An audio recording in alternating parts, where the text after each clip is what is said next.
जय श्री कृष्णा। अब हम बात करते हैं वो जो अर्ली अडल्टहुड में है उनके साथ पेरेंट को क्या करना चाहिए। प्लीज नोट कीजिए। बहुत बार ना बच्चा बड़ा कब हो गया वो समझ में नहीं आता। जैसे हम बच्चे को साइकिल सिखाते हैं, पकड़ते हैं, तो कब छोड़ना है विश्वास के साथ, कितनी देर के लिए, और कब उसको ऑन हिज और हर ओन, जिसे कहते हैं ना, आगे बढ़ने देना है, कंफ्यूजन बना रहता है। तो प्लीज नोट कीजिए, आपका बच्चा अगर 20 से 24 साल के ब्रैकेट में है तो सबसे पहला आपका काम है वो जो इंडिपेंडेंस का ट्रांजिशन है उसको सपोर्ट करना है। Support the transition, support the transition, ये बहुत जरूरी है। Yes. Financial literacy, money management इस ब्रैकेट में अच्छे से सीखेंगे तो बहुत बढ़िया है। प्लीज नोट कीजिए, बच्चे लाखों कमा रहे हैं कम उम्र में, क्या नहीं कमा रहे? क्या कमा रहे? बट वो सब मॉल वालों को दे रहे हैं, नेटफ्लिक्स वालों को दे रहे हैं, और क्या कहते हैं, वड़ा पाव भुर्जी वालों को दे रहे हैं। खुद के लिए क्या रख रहे हैं? तो मनी मैनेजमेंट, फाइनेंशियल स्किल इस उम्र में वैसे तो बहुत जल्दी सिखानी चाहिए। टीटीसी में हम सिखाते हैं प्रॉपर, 4 सेशन होते हैं, पैसा कैसे मैनेज करना है, लक्ष्मी पूजन सिखाते हैं हम। पर उस एज में भी ये मनी मैनेजमेंट का रियल एप्लीकेशन बहुत जरूरी है। यस। एक और बात है, इंटरडिपेंडेंस सिखाना पड़ेगा। इंटरडिपेंडेंस, मेरे रूम, मेरा टॉवेल, मेरा बेड, मेरा ब्ला ब्ला ब्ला। फिर उसको पता चलता है मेरा इस दुनिया में कुछ नहीं है। जो है मैडम का है, हम तो किराएदार बनकर आए हैं। ये बहुत लोगों को अनुभव आता है, स्पेशली लड़कों को। उनको समझ में नहीं आता, फ्रस्ट्रेट हो जाते हैं। उसका लगता है यार भाई यहाँ बचपन से रहता हूँ, ये घर नाम मेरा है, सरनेम मेरा है, सब मेरा है, फिर सब उसका कैसे हो गया? तो ये बड़ा कंफ्यूजन वाला खेल है। वो भी परेशान हो जाती है। पहले उसको एक मम्मी पापा थे, अब दो मम्मी पापा हो गए। एक सरनेम था, अभी दो सरनेम हो गए, है ना? और एक कमाई थी जो भी थी खुद की, अब दो वैलेट खुद के हो गए। तो interdependence, what's the word, interdependence सिखाना, और उसकी शुरुआत 20 से ही करनी चाहिए। 20 से ही इंटरडिपेंडेंस सिखाना बहुत जरूरी है। एटलीस्ट वो कंसेप्ट समझाना, एक्सेप्टेंस ग्रेटिट्यूड के साथ साथ एडजस्टमेंट का कंसेप्ट समझाना। देखिए, दो बहुत क्रुशियल चीजें होती है यहाँ पे। आप एक से दो बन जाते हो और आपका करियर शुरू होता है। सडनली फॉर्मेलिटीज बहुत बढ़ जाती है इस जीवन में, है ना? तो वो एडजस्टमेंट मुश्किल है, पर वो सिखानी पड़ेगी।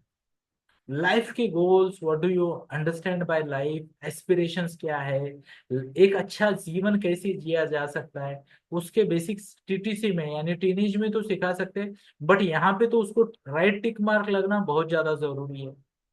आई होप मैं मेरी बात को आप तक पहुंचा पा रहा हूँ। आगे बढ़ते हैं। और क्या है, ओपन कम्युनिकेशन जरूरी है, क्योंकि यहाँ पे हो सकता है आप बिछड़ो एजुकेशन के लिए, या फिर रीलोकेशन की वजह से, या जॉब की वजह से, कई कारणों से बच्चे दूर रहते हैं।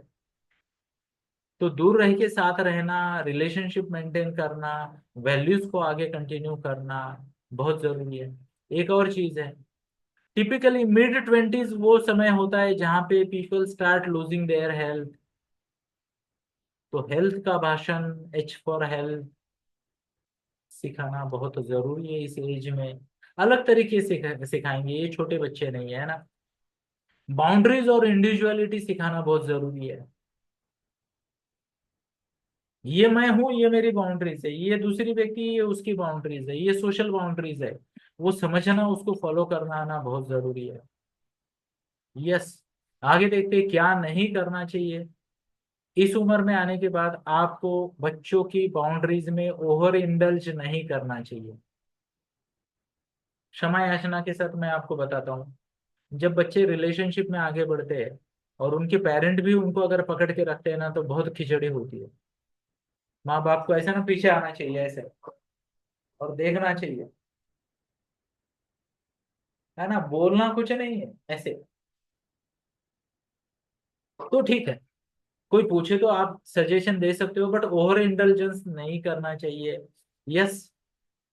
ओके। पजेसिव, ओहो, है ना। तो एक मैडम मुझे मिली थी, और आज मैं तो यार पता नहीं कहाँ से, मैं तो हंसने के मूड में हूँ और आप भी रोक नहीं पाओगे, है ना। एक मैडम मुझे मिली थी, और उनके साथ एक नई यंग जोड़ी थी। तो मैंने उन्हें पूछा ऐसे बातों बातों में कि मैडम ये कौन है। तो उसने पहले लड़की की तरफ हाथ दिखाया और बोला कि ये मेरी बहू है। फिर लड़के की तरफ हाथ दिखाया और बोला कि ये मेरी बहू का पति है। क्या बोला? ये मेरी बहू का पति है। मैंने कहा माता जी आपको प्रणाम।